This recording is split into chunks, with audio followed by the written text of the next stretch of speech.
Coffee ತಗೊಳ್ಳಿ.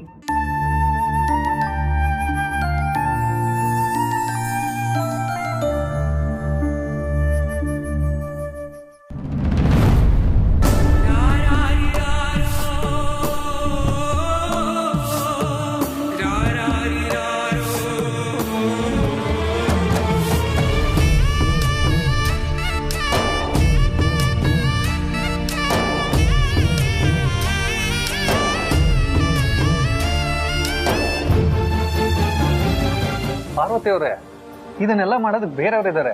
ನೀವು pregnant lady, ಈ ತರ ಕೆಲಸ ಎಲ್ಲ ಮಾಡ್ಬಿಡಿ ಪ್ಲೀಸ್. ಸೋನು ಪ್ಲೀಸ್ ಇದನ್ನ ತಗೊಂಡು ಅವ್ರಿಗೆ ಸರ್ವ್ ಮಾಡಿ.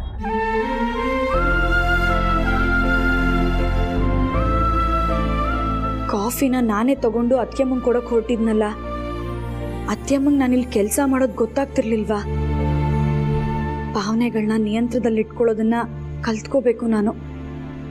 ಸತ್ಯ, ಅತ್ಯಮ್ಮಂಗೆ ನಾನು ಇಲ್ಲಿರೋದು ಗೊತ್ತಾಗೋದು ಸಣ್ಣ ಎಳೆನಲ್ಲಿ ತಪ್ತು.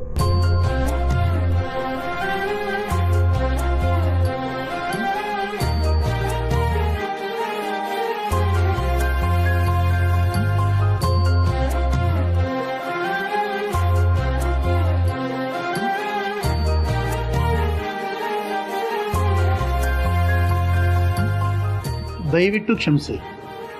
ಇತ್ತೀಚಿನವರೆಗೂ ನಾನು ನಾಟಿ ಔಷಧಿನ ಉಚಿತವಾಗೇ ಪೇಷಂಟ್ಗಳಿಗೆ ಕೊಡ್ತಾ ಇದ್ದೆ. ಈಗ ಗಿಡಮೂಲಿಕೆ ಸಂಗ್ರಹಣೆಗೆ ಖರ್ಚು ವೆಚ್ಚಗಳು ಜಾಸ್ತಿ ಆಗೋದ್ರಿಂದ ಎಲ್ಲ ಪೇಷಂಟ್ಗಳ ಹತ್ರ 5 ರೂಪಾಯಿ ಮಾತ್ರ ತಗೋತಾ ಇದ್ದೆ. ಆದರೆ ನಿಮ್ಮ ಕಂಪನಿಯಿಂದ ಬಂದ ಮೇಲ್ನಲ್ಲಿ ಹಣದ ಚಿಂತೆ ಬೇಡ, ನಿಮ್ಮ ಸೇವೆ ಅವಶ್ಯಕತೆ ಮಾತ್ರ ಸಾಕು ಅಂತ ಇತ್ತು. ನನಗೆ ಹಣದ ಚಿಂತೆ ಬೇಡ ಅಂತ ಅಂದವರು ತಾವೆಷ್ಟು ಲಾಭದ ನಿರೀಕ್ಷೆಯಲ್ಲಿ ಇರ್ತಾರೋ ಅಂತ ಹಿಂಜರದೆ ಅಷ್ಟೆ. ಸಾಮಾನ್ಯವಾಗಿ ಇತ್ತೀಚಿನ ಹುಡುಗರು ಬರೀ ಬಿಸ್ನೆಸ್ ಮೈಂಡ್ನವರೇ ಇರ್ತಾರೆ. ಮೊದಲು ಆದರ್ಶ ಹಾಗೆ ಹೀಗೆ ಅಂತ ಅನ್ನೋರು ಬರ್ತಾ ಬರ್ತಾ ಬರೀ ಲಾಭದ ಕಡೆನೇ ಗಮನ ಕೊಡ್ತಾರೆ. ಆ ಭಯ ನನಗೆ ಜಾಸ್ತಿನೇ ಇತ್ತು. ಬೇರೆಯವ್ರ ಮಕ್ಕಳು ಹೇಗೋ ಗೊತ್ತಿಲ್ಲ, ಆದರೆ ನನ್ನ ಮಕ್ಕಳು ನನ್ನ ಪ್ರತಿರೂಪ. ಆತಂಕ ಬೇಡ, ನಿಶ್ಚಿಂತೆಯಾಗಿ ನೀವು ನಮ್ಮ ಜೊತೆ ಕೈ ಜೋಡಿಸ್ಬೋದು. ನೀವು ಕೇಳಿದಷ್ಟು ಹಣ ನಿಮಗೆ ಕೊಡಬೇಕು ಅಂತ ನಾನೇ ಹೇಳಿದ್ದು. ಈ ಪ್ರಾಡಕ್ಟಲ್ಲಿ ನಮಗೆ ಲಾಭದ ಆಸೆ ಇಲ್ಲ, ಆದರೆ ನಿಮಗೆ ಯಾವುದಕ್ಕೂ ಕೊರತೆ ಅನ್ನಿಸ್ಬಾರ್ದು, ಕಮ್ಮಿ ಆಗಬಾರ್ದು ಅನ್ನೋ ಕಾರಣಕ್ಕೆ ನಾನೇ ಕೇಳಿದಷ್ಟು ಹಣ ಕೊಡಿ ಅಂತ ಹೇಳಿದ್ದು.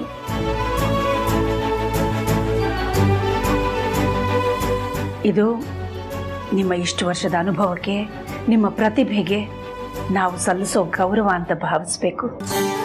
ನೀವು ಇಲ್ಲಿ ಬಂದು ನನ್ನನ್ನು ಭೇಟಿ ಮಾಡಿದ್ದಕ್ಕೆ ಧನ್ಯವಾದಗಳು ಮೇಡಮ್. ನಿಮ್ಮ ಮಾತಿನಿಂದ ನನಗೆ ಭರವಸೆ ಹೆಚ್ಚಾಯಿತು. ಈ ಒಂದು ಭೇಟಿ ಆಗಿರಲಿಲ್ಲ ಅಂತ ಅಂದಿದ್ದರೆ ನಾನೊಂದು ಒಳ್ಳೆ ಅವಕಾಶನ ಕಳ್ಕೊಂಡ್ಬಿಡ್ತಿದ್ದೆ ಅಂತ ಅನ್ನಿಸ್ತಾ ಇದೆ.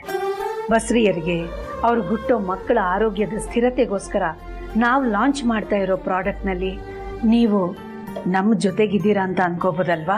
ಸಂತೋಷವಾಗಿ ಜೊತೆಲಿರ್ತೀನಿ. ಧನ್ಯವಾದಗಳು. ಮುಂದಿನ ವಿಷಯಗಳಿಗೆಲ್ಲ ನನ್ನ ಮಗ ಪ್ರೀತಮ್ ಅರಸನಕೋಟೆ ನಿಮ್ಮ ಜೊತೆ ಫಾಲೋ ಅಪ್ ಮಾಡ್ತಿರ್ತಾನೆ. ಆಯ್ತು, ನಾನಿನ್ನು ಹೋಗಿ ಬರ್ತೀನಿ. ನಮಸ್ಕಾರ.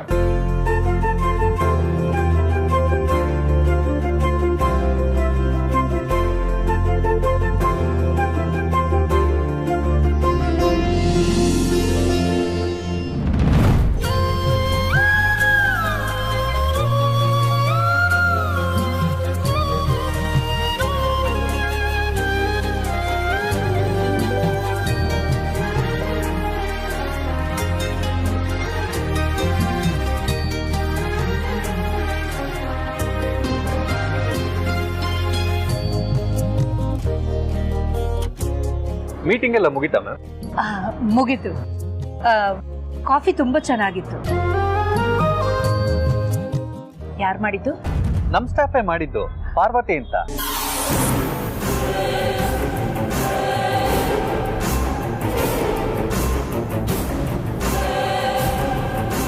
ಪಾರ್ವತಿನ? ಹೌದು ಮ್ಯಾಮ್, ಇಷ್ಟು ದಿನ ನಮ್ಮನೇಲೆ ಕೆಲಸ ಮಾಡ್ಕೊಂಡಿದ್ರು. ಅಂದರೆ ಪಾತ್ರೆ ತೊಳೆಯೋದು, ಅಡುಗೆ ಮಾಡೋದು, ನನ್ನ ವೈಫ್ನ ನೋಡ್ಕೊಳ್ಳೋದು, ಈ ಥರ ಕೆಲಸಗಳೇ. ನಿನ್ನೆಯಿಂದ ನಮ್ಮ ಕೆಫೆಗೆ ಜಾಯಿನ್ ಆಗಿದ್ದಾರೆ. ನನ್ನ ವೈಫ್ ಹೇಳ್ತಿದ್ಲು, ಅವರು ಇದಕ್ಕೂ ಮುಂಚೆ ನಿಮ್ಮನೇಲೆ ಕೆಲಸ ಮಾಡ್ಕೊಂಡಿದ್ರಂತೆ. ಪಾರ್ವತಿ ತನ್ನನ್ನು ಅರಸನಕೋಟೆ ಮನೆ ಕೆಲ್ಸದವಳು ಅಂತ ಹೇಳ್ಕೊಂಡಿದ್ದಾಳ. ಆಕೆ ಬಸ್ರಿ ಗೊತ್ತಲ್ವಾ ನಿಮ್ಗೆ? ಗೊತ್ತು ಮ್ಯಾಮ್, ಆದರೆ ಅವ್ರಿಗೆ ಕೆಲಸದ ಅಗತ್ಯ ತುಂಬ ಇದೆ. ನಮಗೂ ಅಷ್ಟೇ ಅಂತ ಒಂದು ಒಳ್ಳೆ ಹ್ಯಾಂಡ್ ಅಗತ್ಯ ಇತ್ತು. ಬರೀ ಮೇಲ್ವಿಚಾರಣೆ ಕೆಲಸ ಮಾಡ್ತಿದ್ದಾರೆ ಅಷ್ಟೇ ಮ್ಯಾಮ್. ಆದರೂ ನನ್ನ ಕಡೆಯಿಂದ ಒಂದು ರಿಕ್ವೆಸ್ಟ್, ಅವಳಿಗೆ ಆಯಾಸ ಆಗೋ ಥರ ಯಾವ ಕೆಲಸನೂ ಕೊಡಬೇಡಿ.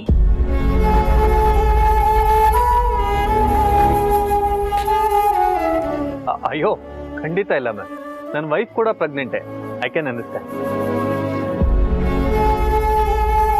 ಬಟ್ ಒಂದು ವಿಷಯದಲ್ಲಿ ನಿಮ್ಮ ಬಗ್ಗೆ ತುಂಬಾ ಪ್ರೌಡ್ ಫೀಲ್ ಆಗುತ್ತೆ ಮ್ಯಾಮ್. ಒಬ್ಬ ಮನೆ ಕೆಲಸದವಳ ಬಗ್ಗೆ ಇಷ್ಟೊಂದು ಕನ್ಸು.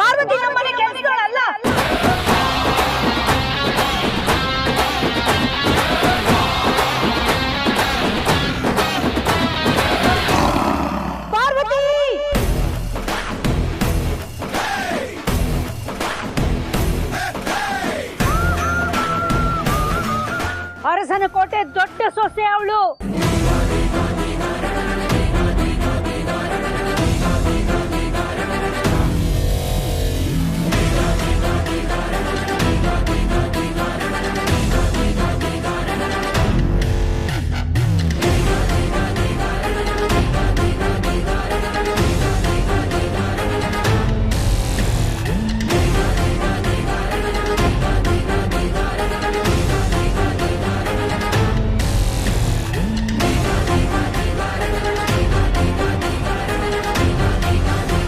ಪಾರ್ವತಿ ನಮ್ಮನೆ ಕೆಲ್ಸದೋಳಲ್ಲ, ಅರಸನಕೋಟೆ ಹಿರಿ ಸೊಸೆ.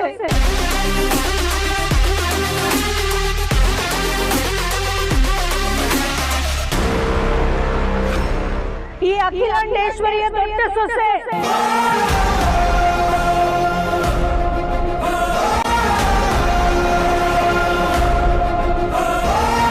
ಪರಿಚಯ ಹೇಳ್ಕೊಳ್ದೆ ಇದ್ದ ಮಾತ್ರಕ್ಕೆ ಯಾವುದು ಸುಳ್ಳಾಗ್ಬಿಡಲ್ಲ. ಪಾರ್ವತಿ ಯಾವತ್ತಿದ್ರು ಈ ಅರಸನಕೋಟೆ ಹಿರಿ ಸೊಸೆನೆ, ನನ್ನ ಮುದ್ದಿನ ಸೊಸೆ.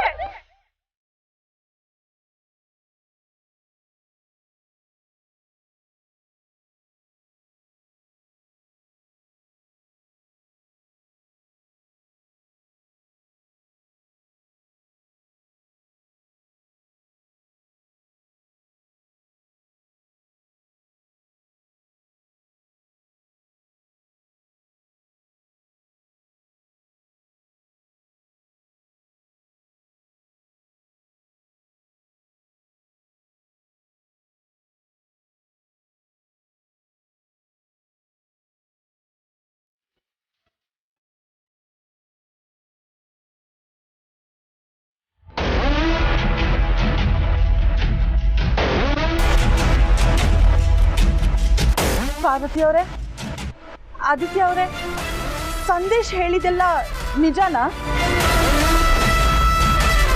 ಅರಸನಕೋಟೆ ಅಖಿಲಾಂಡೇಶ್ವರಿ ಅವರು ಹೇಳಿದ್ದಾರೆ ಅಂದ್ರೆ ಅದು ನಿಜಾನೇ ಇರುತ್ತೆ. ಐ ನೋ, ಬಟ್ ನೀವಿಬ್ರು ಹೇಳೋದು ನನಗೆ ತುಂಬಾ ಮುಖ್ಯ ಆಗುತ್ತೆ. ಪಾರ್ವತಿ ಅವರೇ, ನೀವು ಅರಸನಕೋಟೆಯ ದೊಡ್ಡ ಸೊಸೆ ಅನ್ನೋದಾದ್ರೆ ಆದಿತ್ಯ ಅವರು ಅರಸನಕೋಟೆ ಅಖಿಲಾಂಡೇಶ್ವರಿ ಅವರ ದೊಡ್ಡ ಮಗನ?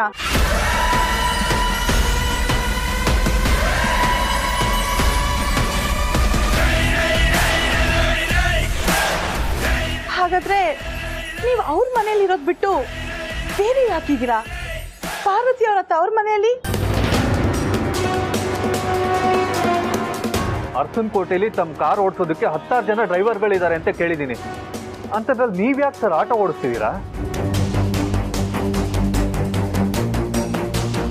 ಪಾರ್ವತಿ ಅವರೇ, ಅರಸನಕೋಟೆಯ ಸೊಸೆಂದರು ಕೇಳಿದನ್ನ ಮಾಡಿ ತಂದು ಕೊಡಕ್ಕೆ ಕೈಗೊಬ್ರು ಕೆಲಸದವ್ರು ಇದ್ದಾರೆ ಅಂತ ಕೇಳಿದೀನಿ.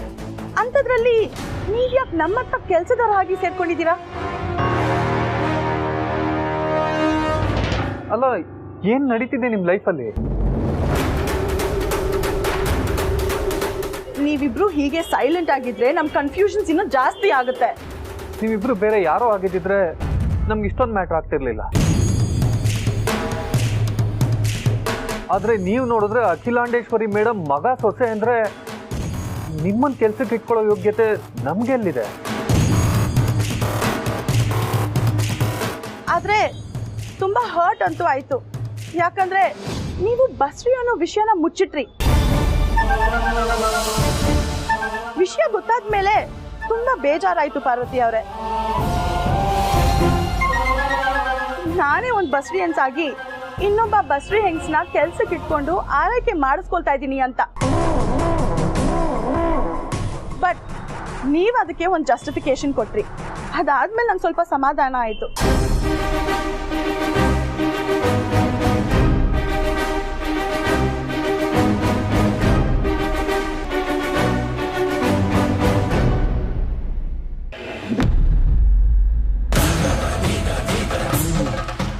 ಅರಸನಕೋಟೆ ದೊಡ್ಡ ಸೊಸೆ ಒಂದು ಕೆಫೆನಲ್ಲಿ ಕೆಲಸ ಮಾಡ್ತಿದ್ದಾಳ. ನಿಜವಾಗ್ಲೂ ನೀವು ಅದಕ್ಕೆ ನೀವು ನೋಡಿದ್ದು? ನನ್ನ ಪಾರ್ವತಿನ ಗುರುತಿಸೋದ್ರಲ್ಲಿ ನಾನು ತಪ್ಪು ಮಾಡ್ತೀನ ಪ್ರೀತು?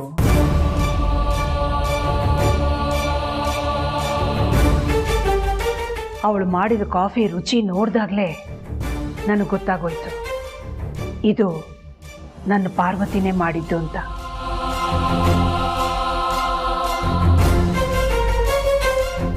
ಆದರೂ ಪಾರ್ವತಿ ಹೇಗೆ ಇಲ್ಲಿ ಬಂದು ಕಾಫಿ ಮಾಡಿ ನನಗೆ ಕೊಡೋದಕ್ಕೆ ಸಾಧ್ಯ ಅಂತ ನನಗೆ ಒಂದು ಕನ್ಫ್ಯೂಷನ್ ಬಂದ್ಬಿಡ್ತು.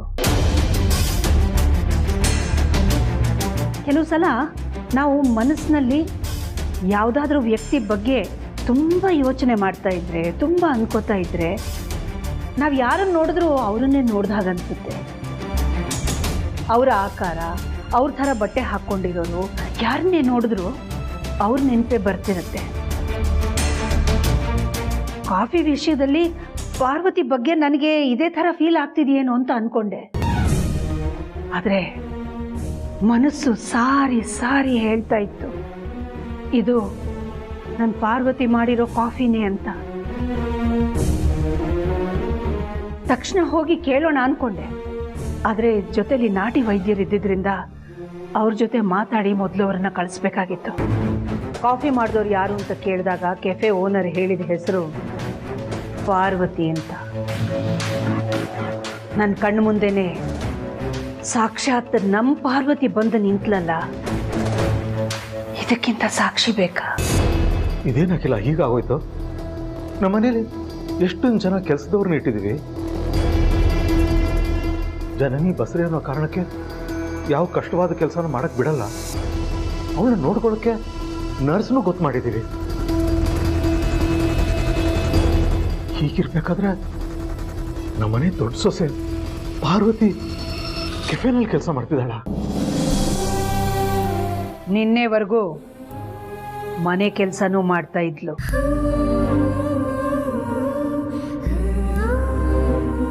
ಇವತ್ತಿಂದ ಕೆಫೆ ಕೆಲಸ ಮಾತ್ರ ಅಂತೆ. ಆದರೂ ನನ್ಗೇನೋ ಪಾರ್ವತಿ ಇದೆಲ್ಲ ಬೇಕು ಅಂತಾನೆ ಮಾಡ್ತಿದ್ದಾಳೆ ಅನ್ಸತ್ತಪ್ಪ. ನಮ್ಮ ಅದಕ್ಕೆ ಬಗ್ಗೆ ಗೊತ್ತಿಲ್ಲ ಅಂದ್ರೆ ಮಾತಾಡಕ್ಕೆ ಹೋಗ್ಬೇಡಿ. ಅದನ್ನ ಬಿಟ್ಟು ನೆಗೆಟಿವ್ ಮಾತಾಡಿದ್ರೆ ಸೈಜ್ ಕೊಡೋರು ಯಾರೂ ಇಲ್ಲ ಇಲ್ಲಿ.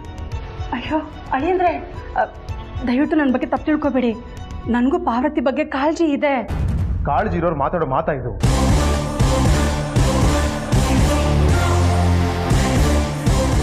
ನಮ್ಮ ಜನನಿಗೋಸ್ಕರ ಸೀಮಂತನ ಮಾಡ್ಕೊಳ್ದೆ ಮನೆಯಿಂದ ಆಚೆ ಹೋದರು ನಮ್ಮ ಅತ್ತಿಗೆ.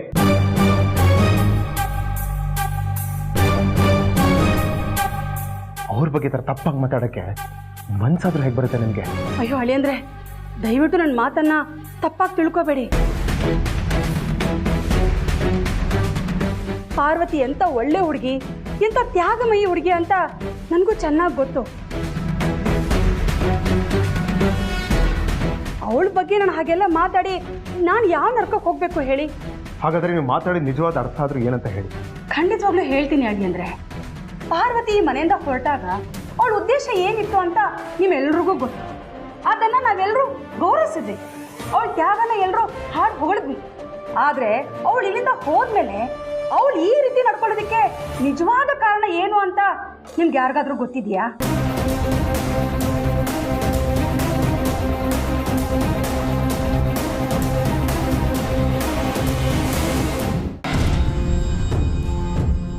ಅದರಲ್ಲೂ ಬಸ್ರಿ ಹೆಂಗಸು, ಅರಸನ ಕೋಟೆ ಸೊಸೆ, ಇನ್ನೊಬ್ಬರ ಕೈ ಕೆಳಗಡೆ ಕೆಲಸ ಮಾಡುವಂತ ಅನಿವಾರ್ಯತೆ ಆದ್ರೂ ಅವಳಿಗೆ ಏನಿದೆ ಹೇಳಿ?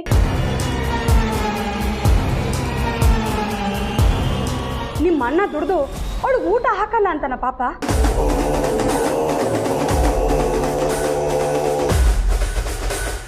ಪಾರ್ವತಿ ಪದೇ ಪದೇ ಅಸ್ತಿತ್ವದ ಬಗ್ಗೆ ಮಾತಾಡ್ತಾಳೆ. ಆದ್ರೆ ಈಗ ನೋಡಿ, ಅರಸನ ಕೋಟೆ ಅಸ್ತಿತ್ವದ ಬಗ್ಗೆ ಜನರಿಗೆ ಪ್ರಶ್ನೆಗಳು ಹುಟ್ಟೋ ಹಾಗೆ ಅವಳು ಕೆಲಸ ಮಾಡ್ತಿಲ್ವಾ? ಅದಕ್ಕೆ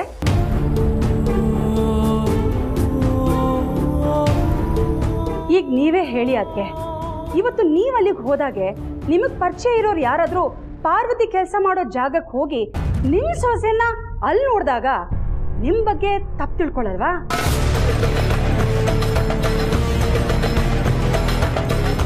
ಅದು ಪಾರ್ವತಿಗೂ ಗೊತ್ತಿರುತ್ತೆ ತಾನೆ.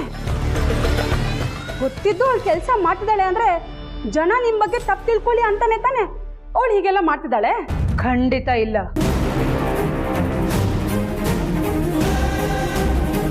ನನ್ನ ಪಾರ್ವತಿ ಅಂಥ ಗುಣದವಳಲ್ಲ.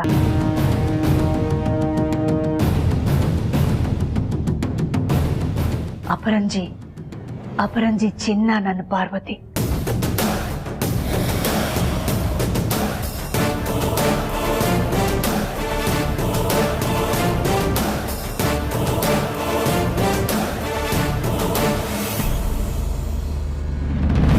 ಈಗಲೂ ಆ ರೀತಿ ಜಸ್ಟಿಫಿಕೇಶನ್ ಇದೆ, ದಯವಿಟ್ಟು ಹೇಳಿ. ಇಲ್ಲ ಅಂದ್ರೆ ನಾವು ಗಿಲ್ಟಲ್ಲೇ ಒದ್ದಾಡಬೇಕಾಗತ್ತೆ. ನೀವು ಗಿಲ್ಟ್ ಫೀಲ್ ಮಾಡ್ಕೊಳ್ಳುವಂಥ ತಪ್ಪು ನೀವು ಯಾವತ್ತೂ ಮಾಡಿಲ್ಲ. ಅಂಥ ತಪ್ಪು ನಾವು ಮಾಡಿಲ್ಲ.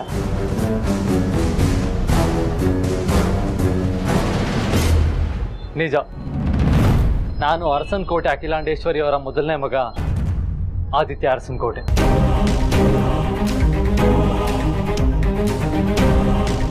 ಒಂದು ಕಾಲದಲ್ಲಿ ಆದಿತ್ಯ ವೆಂಚರ್ಸ್ನ CEO.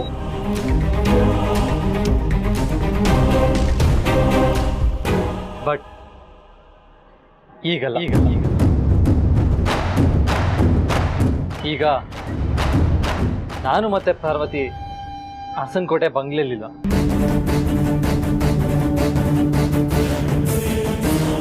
ಇರೋದು ಅರಸನ್ ಕೋಟೆ ಔಟ್ ಹೌಸಲ್ಲಿ. ಅದೇ ಯಾಕೆ ಅಂದ್ರೆ ಪಾರ್ವತಿ ತಂದೆ ಅರಸನ್ ಕೋಟೆ ಕಾರ್ ಡ್ರೈವರ್. ಅವ್ರಿಗೆ ಕೊಟ್ಟಿರೋ ಗೆಸ್ಟ್ ಹೌಸಲ್ಲಿ ನಾನು ಪಾರ್ವತಿ ಇದ್ದೀವಿ. ನಿಮ್ಮನ್ನು ಬಿಟ್ಟು ಬೇರೆ ಯಾರಾದರೂ ಯಾಕೆ ಅಂತ ಪ್ರಶ್ನೆ ಮಾಡಿದರೆ ಖಂಡಿತ ನಾವು ಹೇಳ್ತಾ ಇರಲಿಲ್ಲ. ನಾವು ಅರಸನ್ ಕೋಟೆಯಿಂದ ಹೊರಗಡೆ ಇದ್ದೀವಿ. ಆದರೆ ಅದು ನಮ್ಮ ಕುಟುಂಬ ಅಲ್ವಾ? ಕುಟುಂಬದ ಗುಟ್ಟನ್ನು ಹೇಗೆ ಬಿಟ್ಕೊಡೋದಕ್ಕಾಗುತ್ತೆ ಹೇಳಿ? ಇವಾಗ ನಿಮ್ಮನ್ನು ನಾವು ಫ್ಯಾಮಿಲಿ ಅಂತ ಅನ್ಕೊಂಡಿದ್ದೀವಿ. ಅದಕ್ಕೆ ಹೇಳ್ತೀನಿ, ಈ ನಿನ್ ಕೆಟ್ಟ ಕಾಲ್ಗುಣದಿಂದ ಆದಿತ್ಯಂಗೆ ಆ ದೇವ್ರು ಕೊಟ್ಟ ಅದೃಷ್ಟನೂ ಹೊಟ್ಟೋಯ್ತು.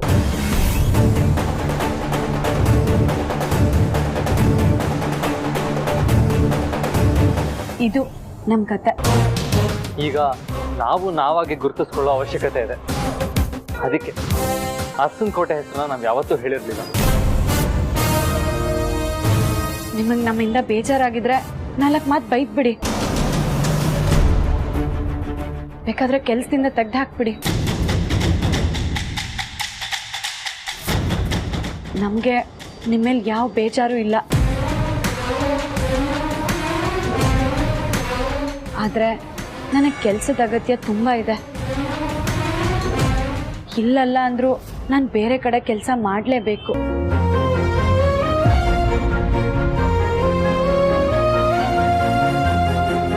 ಇಷ್ಟು ದಿನ ಒಂದೊಳ್ಳೆ ಪ್ರತಿಭೆನ ಗುರುತಿಸಿ ಅವ್ರಿಗೆ ಕೆಲಸ ಕೊಟ್ಟಿದ್ದೀನಿ ಅಂತ ಅನ್ಕೊಂಡೆ. ಆದ್ರೆ ಈಗ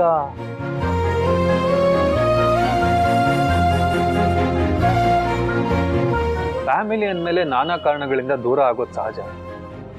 ಹಾಗಂತ ನೀವು ಅರಸನಕೋಟೆ ಅವ್ರು ಅಲ್ವೇ ಅಲ್ಲ ಅಂತ ಹೇಳೋದಕ್ಕಾಗುತ್ತಾ? ಈಗಲೂ ಕೂಡ ನೀವು ಅರಸನಕೋಟೆ ಯುವರಾಜನೇ, ಮುಂದೆ ಇವ್ರು ಯುವರಾಣಿನೇ. ನಿಮ್ಮಂತ ದೊಡ್ಡ ಮನೆಯವ್ರಿಗೆ ಕೆಲಸ ಕೊಡೋ ಯೋಗ್ಯತೆ ನಮ್ಗಿದ್ಯಾ ಅಂತ ಫೀಲ್ ಆಗ್ತಿದೆ. ನಾನು ಎಷ್ಟೋ ಜನನ ನೋಡಿದ್ದೀನಿ, ಇಲ್ಲದೆ ಇರೋ ಶ್ರೀಮಂತಿಕೆ ಪ್ರದರ್ಶನ ಮಾಡಕ್ ನೋಡ್ತಾರೆ. ಆದ್ರೆ ನೀವಿಬ್ರು ರಿಯಲಿ ಗ್ರೇಟ್.